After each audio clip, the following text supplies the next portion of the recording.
उत्तर वैदिक काल। ऋग्वैदिक संस्कृत की पृष्ठभूमि पर ही उत्तर वैदिक कालीन संस्कृत का विकास हुआ। इस काल का इतिहास हमें ऋग्वेद के आधार पर ही विकसित संहिता ग्रंथ ब्राह्मण, आर्यणक तथा उपनिषदों से ज्ञात होता है, जिसका समय लगभग 1000 ईसा पूर्व से 600 ईसा पूर्व तक माना जाता है। संहिताओं में सामवेद, यजुर्वेद तथा अथर्ववेद के नाम उल्लेखनीय हैं। संहिताओं के बाद ब्राह्मण, आरण्यक तथा उपनिषदों का विकास हुआ। ब्राह्मण गद्य साहित्य से सर्व प्राचीन ग्रंथ है, जिसमें कर्मकांडों के महत्व को अनेक गाथाओं द्वारा स्पष्ट करने की चेष्टा की गई है। ब्राह्मण ग्रंथों की रचना साहित्यों की व्याख्या करने के लिए सरल गद्य में की गई है। ब्राह्मणों के अंतिम भाग आरण्यक है, जिसमें दार्शनिक एवं रहस्यात्मक विषयों का वर्णन किया गया है। संभवतः इसके अध्ययन के लिए आरण्यक जंगल जैसे एकांत स्थलों की व्यवस्था होती थी। इसी कारण इन्हें आरण्यक कहा गया। आरण्यकों में ऐतरेय, कौशितय तथा तैत्तिरीय प्रमुख है। आरण्यकों के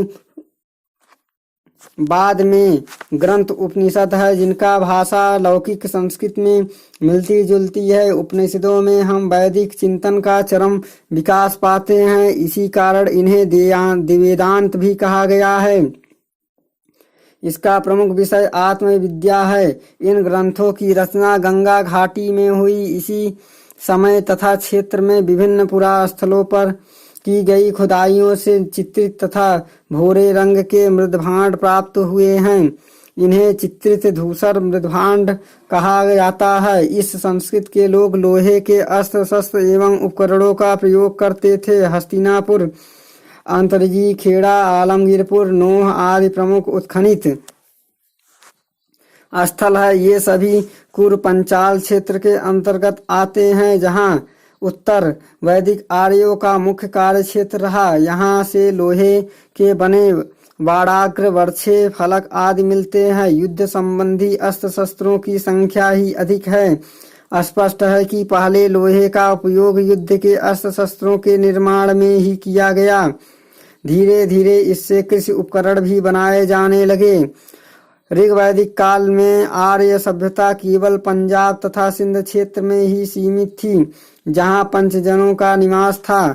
किंतु उत्तर वैदिक काल में आर्यों का प्रसार एवं एक व्यापक क्षेत्र में हो गया। अनेक छोटे जन बड़े जनों में मिला लिए गए तथा बड़े बड़े राज्यों की स्थापना हुई। उत्तर वैदिक काल की समाप्ति के पूर्व ही आर्यों ने यमुना, गंगा तथा सदा नीरा यानी राप्ती या गंडक नदियों द्वारा सिंचित उपजाऊ मैदान को पूर्णतः जीत लिया।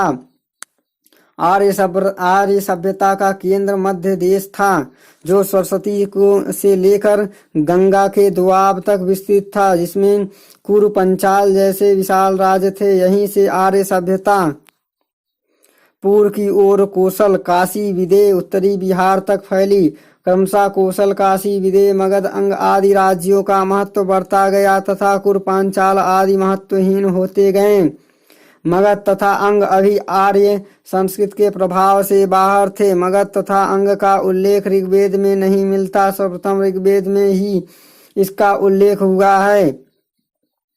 अथर्ववेद में मगध के लोगों को ब्रात्या कहा गया है, जो प्राकृतिक भाषा बोलते थे। इनके प्रति तिरस्कार पूर्ण भाव प्रकट किए गए हैं। यहाँ तक कि यह इच्छा व्यक्त की गई है कि पूर्व दिशा में स्थित अंग तथा मगध के लोग ज्वर द्वारा ग्रसित किए गए जाएं। आर्य सभ्यता का प्रसार अभी विंध्य पर्वत के दक्षिण में नहीं हो पाया था। किसी भी वैदिक ग्रंथ में हम दक्षिण के राज्यों का नामोल्लेख नहीं पाते। आर्यों के पूर्व दिशा की ओर प्रसार के विषय में शतपथ ब्राह्मण में वर्णित विदेह माधव की आख्यायिका में उल्लेखनीय है। इसके अनुसार विदेह माधव, जो सरस्वती नदी के तट पर निवास करते थे, ने वैश्वानर अग्नि की मुख में धारण किया था। घृत का नाम लेते ही वह अग्नि मुख से निकलकर पृथ्वी पर आ गया और नदियों को जलाता हुआ पूर्व की ओर बढ़ गया।